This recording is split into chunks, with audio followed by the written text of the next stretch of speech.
मन मंदिरा गजर भक्तीचा.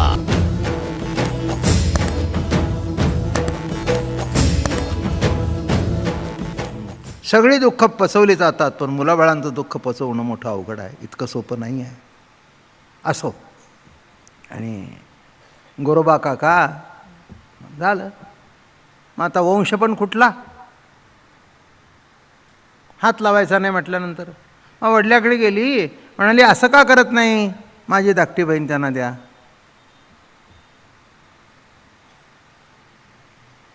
झालं. ते म्हणले आता माझ्या अंगाला हात लावायचा नाही, पण आता ही करा. वडिलाला काय माहिती, ते म्हणले हिचा सांभाळ केला तसाच हिचा करा. काय चरित्र गमतीचं आहे बरं का. गोरा कुंभ म्हणजे कळलं का, ज्याचा कुंभच गोरा होता तो गोरा कुंभ. विषयाने मलिन झालेला कुंभ नव्हता, गोरा कुंभ, शुद्ध पवित्र शुद्ध सात्विक कुंभ. नाही, हा कुंभच आहे तुमचा बरं का. हां, तो शुद्ध सात्विक असला पाहिजे तरच बरोबर आहे. आणि म्हणून गोरा कुंभार. कोण गोरा, काळा नाही, गोरा. तसं मला वाटतं प्रत्येकजण आपण जर गोरा कुंभार झालो तर फारच बरं होईल. आणि अजून सांगू का, प्रत्येक जणांनी चोखवराया व्हावं. चोखा मेळा, चोख तत्वांचा ज्याच्या ठिकाणी मेळ झाला तो चोखा मेळा. काय शेवटी अध्यात्म म्हणजे काय, चोख तत्वांचा मेळ. मग तो त्यांच्यात झाला ते चोखा मेळा. ज्याचा कुंभ गोरा आहे तो गोरोबा काका. मग तसा सांभाळ केला म्हटल्यानंतर अंगाला हात लावणार नाही. शेवटी बायकाने काय केलं, झोपला असताना अंगावर हात घेतले. असे त्यांना कळलं काय श्रद्धा, ते हात तोडून टाकले. माझी पांडुरंगाची शपथ मोडली लेको तुम्ही. मी झोपलो असताना पांडुरंगाची शपथ मोडली, तर काय करणार, काय करणार. अवघड झालं सगळं. पण गंमत सांगू का, ज्या दिवशी हात तुटले आणि यांचं काम थांबलं त्या दिवशी पंढरपूरहून पांडुरंग आले आणि गोरोबा काकाची मडकी घडू लागली. कोणाला खरं वाटेल, कोणाला खरं वाटणार नाही. कोणी म्हणतील असं कुठं घडतं का, तुझ्या बाबतीत घडणारच नाही तेव्हा तुला कळणारच नाही. नाही का.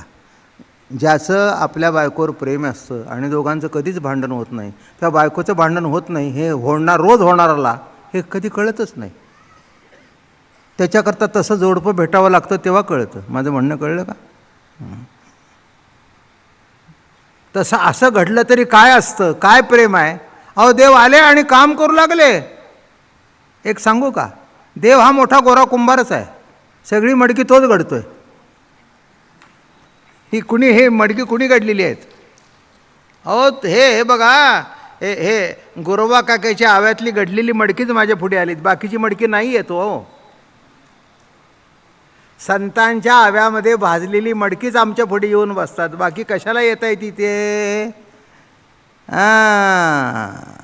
त्यांचं पाणी थंड होतं पण शेवटी गरम ते गरमच राहतं, ते कधी गार होत नाही. अंतःकरणातली उष्णता, अंतःकरणातला ताप हा कधीच कमी होत नाही, तो कायमच राहतो, उलट वाढत राहतो. आणि इथे त्रिविध तापाची झाली बोळवण आणि देखिल्या चरण वैष्णवांचे त्रिविध ताप आपोआप निघून जातात. ताप शब्दाचा अर्थ आध्यात्मिक, आदिदैवितिक आणि आदिभौतिक. आमचे महाराज फार सुंदर व्याख्या करायचे. ते म्हणाले मी डिटेलमध्ये व्याख्या करत नाही, एक सांगतो. वृत्ती उत्पन्न होण्यापूर्वीची जी स्वस्थता, ऐकून घ्या नीट, लवकर नाही कळणार. वृत्ती उत्पन्न होण्याच्या पूर्वीची जी स्वस्थता ती कोणत्या तरी कर्म प्रवृत्तीने नाश होणं नामे ताप. अवघडच आहे, सांगतो समजून. वृत्ती उत्पन्न होण्याच्या पूर्वीची जी स्वस्थता तितक्यात मनात आलं. आता आपण 60त आलो.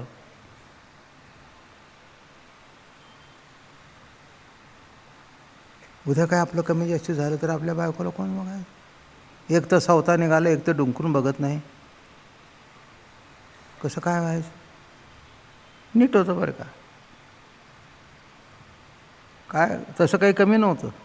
बायकोसुद्धा 2 नोकर ठेवण्यासारखी ऐपत होती. तरी पण मनात आलं रात्रभर झोप नाही.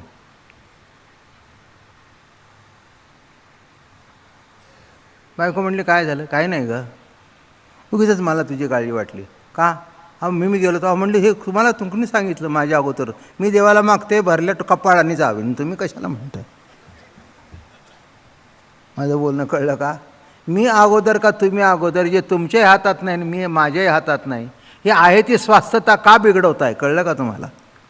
जे तुमच्या हातात, म्हणून लक्षात घ्या, वृत्ती उत्पन्न होण्यापूर्वीची जी स्वास्थता ती कोणत्या तरी कर्मप्रवृत्तीने नाश होणं, नामेताप.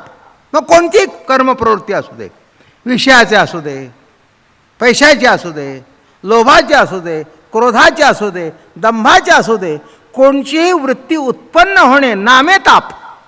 काय व्याख्या आहे दादा महाराजांची? नाही तर निवांत बसला होता, चहा पिला होता, पोहे खाल्ले होते, झोपेच्या अवस्थेत तितक्यात ही वृत्तीच आतून आली आहे ना. एक लक्षात ठेवा, सगळं काही चांगलं असतं, ह्या सगळ्यांच्या वृत्त्याच त्यांना त्रास देतात. म्हणून गोपिका ही वृत्ती ही गोपी आहे आणि कृष्ण हा मधला धागा आहे. वृत्ती ही गोपी आहे म्हणून एक एक कृष्ण एक एक गोपी. म्हणून प्रत्येक वृत्तीच्या मागे कृष्ण आहे. एक वृत्ती उठली, बरोबर आहे ना, त्याच्यामध्ये कृष्ण आहे. दुसरी वृत्ती उठली, एक वृत्ती उठली, काय होईल? दुसरी वृत्ती उठली, अरे काय होईल? काय पांडुरंग सोडेल का? एवढ्या वर्ष भजन केलंय. दुसरी वृत्ती उठली. माझं म्हणणं कळलं का? एका वृत्तीच्या मध्ये रासक्रीडा कशी झाली? एक एक गोपी एक एक कृष्ण. एक गोपी एक वृत्ती, त्याच्यामध्ये कृष्ण, पुन्हा एक गोपी, त्याच्यामध्ये कृष्ण.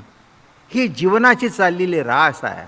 रास या शब्दाचा अर्थ असा आहे, अनेक रसांचं अविभंजन नामे रास. अनेक रस, अनेक रस एकत्रित येणं आणि त्याच्यातून जो निर्माण होतो, अनेक रसाचा अविभंजन नामे रास. म्हणून त्या रासेमध्ये सर्व तऱ्हेच्या गोपी होत्या. म्हणून तुमच्यामध्ये सगळ्या तऱ्हेच्या वृत्त्या आहेत. कोणी मिजास मारायचं कारण नाही. मी इतकी ज्ञानेश्वरीचे पारायण केलं, मी इतकं वर्ष भागवत सांगितले आणि इतक्या वर्ष कथा सांगितली, मिजास मारायचे नाही माझ्या पुढे तरी. आणि कोणापुढेच मारू नका. केव्हा वाईट विचार येतात ते सांगता येत नाही. लक्षात ठेवा. हां, कृतीत उतरले नाहीत म्हणून तुम्ही सज्जन आहात. इथे कंट्रोल आहे वारकरी संप्रदायाचा, त्या माळेचा. वाईट विचार येतात, दुर्जनात येतात आणि सज्जनात येतात, पण दुर्जनातले कृतीतून उतरतात म्हणून दुर्जन ठरतात, आणि तुमच्या कृतीत उतरत नाही म्हणून तुम्ही सज्जन राहता. प्रत्येकाला अनुभव यायचा म्हणजे तुम्हाला कळेल. सांगा कोणी हात वर करून की माझ्या मनात वाईट विचार येत नाही. मुर्दा असशील, मुर्दा असशील. अरे जिवंत आहेस, जिवंत आहेस तोपर्यंत वेडेवाकडे विचार येतातच. सज्जनपणा केव्हा निघून जातो आणि दुर्जनपणा केव्हा आपल्या आतमध्ये शिरतो आपल्यालाच कळत नाही. आश्चर्य वाटतं, काय रे देवा, काय ही तुझी लीला आहे. हां, हे लीला समजून घे म्हणजे वाईट वाटणार नाही. काय आता ती बाई तुकाराम महाराजांच्या कीर्तनाला आली होती. आता मला सांगा काय गमत आहे का नाही? काय तिला काय वाटलं आणि तुकाराम महाराजांना काय वाटलं? बरं का, तिची वृत्ती बाहेर पडली आणि तुकाराम महाराजांची विशिष्ट सीमेवर थांबली. विशिष्ट सीमेवर नाही थांबली तर काय होतं मला काही सांगायची गरज नाही. म्हणजे कोणाला तरी कुणीतरी दुखवलं जातं, मला काही त्याच्याबद्दल बोलायचं नाही. मी सहसा कुणी दुखवेल असं बोलतच नाही. हां, तत्त्वज्ञानाच्या बाबतीत बोलीन, पण बाकीचं काही मला व्यक्तिगत कोणाबद्दल टीका टिप्पणी करायचं काही कारण नाही आहे. आपण त्यातलेच आहोत. कोणीही म्हणू नये आजपर्यंत माझा पाय घसरला नाही. आज घसरला नाही, उद्या घसरेल. मिजास मारू नकोस, अनन्य शरण राहा. म्हणून मी सांगतो ना, आम्ही माळ घातल्यानंतर एक प्रार्थना करा, प्रभुराया पांडुरंगा मला काही कळत नाही रे, माझा सांभाळ कर.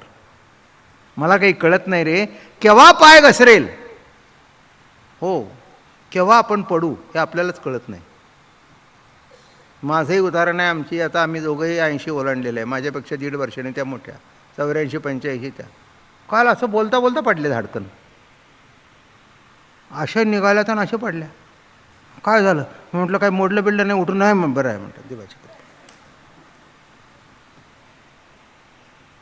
मी घरी उंबरा ओलटताना एका सेकंदात असा आपटलो, पण एवढंच बरं झालं हातावर थांबलो. पुढे पायरी होती, अशी खोपडीच तुटली असती. बाबा महाराजाला धरायला माणसं असतात तरी पडले. माझं म्हणणं कळलं. हातात काठी होती आणि कुठे रस्त्यावर नाही, एक उंबरा ओलांडला, पडलो ना. मग बाबा महाराज म्हणतील मी कधी पडणार नाही. मिजास मारू नकोस बाबा महाराजा, रोज प्रार्थना कर, पांडुरंगा तुझा हात माझ्याजवळ असू दे. जे अहंकार होतो ना, मी कधी चुकलो नाही, उद्या बघ. मी कधी मिजास मारली नाही की मागे चुकलो नाही. मागे चुकलो, पुढेही चुकेन. माझ्यात काम आहे, माझ्यात क्रोध आहे, माझ्यात लोभ आहे, माझ्यात दंभ आहे, माझ्यात मत्सर आहे.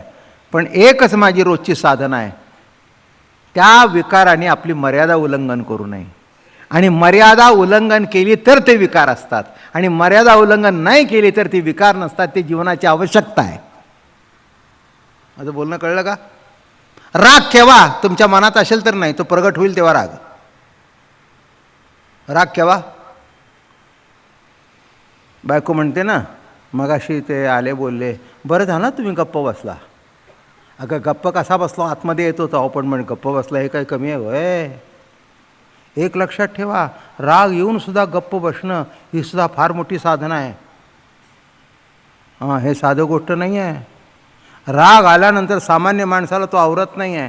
म्हणून नीट लक्षात ठेवा, राग येणं हा जीवनाचा धर्म आहे. कामातून जन्म आहे, काम असणारच, राग असणारच, क्रोध असणारच, लोभ असणारच, दंभ असणारच. पण शेवटी त्यांनी आपली मर्यादा उल्लंघन न करणं. मर्यादा उल्लंघन केलं तर आहे. माझं बोलणं कळलं का? सिग्नल तोडला तर आहे, पण सिग्नल चालू असताना गाडी ओलांडली तर दोष नाही आहे. सिग्नल बंद असताना गाडी नेऊ नका. तसं हे विकार आहेत, मान्य आहे, पण त्यांनी जर आपली भूमिका तोडली तर ते विकार आहेत. नाहीतर राग पाहिजेच. पण तो भक्तियुक्त राग असला ना तर तो रागसुद्धा भक्तीत मोडतो. एक गोष्ट आठवते मला कधीतरी, तुम्ही ऐकली असेल. एक मोठा नाग होता रस्त्याच्या कडेला, आणि त्याला माणसं जाता येता दगड मारायची. थोडक्यात सांगतो. तो एक साधू आले, त्याला म्हणाले, अरे काय म्हणे तू किती जणाला तरी चावला, असं अमकं केलंस, तुला काही कळत नाही का? नाही म्हणले, मला कळत नाही, पण काहीतरी संत दर्शनाचा लाभ व्हावा. आज भेटलाय तुम्ही तर सांगा. ते म्हणले, असं कर, काय उद्यापासून हे रागवणं सोडून दे. ते असं स्वस्थ पडून राहायचं. स्वस्थ पडून राहिल्यानंतर माणसानं वाटलं मेलं, प्रत्येक जण येऊन दगड मारायचं. दुसऱ्या दिवशी साधू आले, संबंध पाठ फुटलेली. म्हटले, संत कृपा झाली. इकडे या, हे पाठ बघा म्हणले. संत कृपा झाली. काय झालं? आम्हाला फुस करू नका म्हणले, चावू नका म्हणले. काय झालं? आमचं पाठ फुटली. माणसं म्हणतात संताचं ऐकून कल्याण होतं, आमचं वाटोळं झालं. मोठे साधू होते, त्यांनी अंगावर हात फिरवला, त्याला बरं वाटलं. नाही म्हणले, माझं थोडंसं सांगणं अपुरं राहिलं. चावू नकोस, पण फुस कर. नाही कळलं का? म्हणून संसारामध्ये फुस करावंच लागतं. त्याशिवाय नाही तर तुम्हाला गुंडाळून ठेवतील सगळे. बरोबर आहे ना? अशोकरावने एकदम मान हलवली, पटलं आपल्याला. फुस करावाच लागतो, नाहीतर तुम्हाला गुंडाळून माळ्यावर केव्हा बोचकं टाकतील तुमचं तुम्हाला कळायचं नाही. रागवू नये, पण फुस फुस. आजचा प्रवचनाचा उपदेश काय? फुस.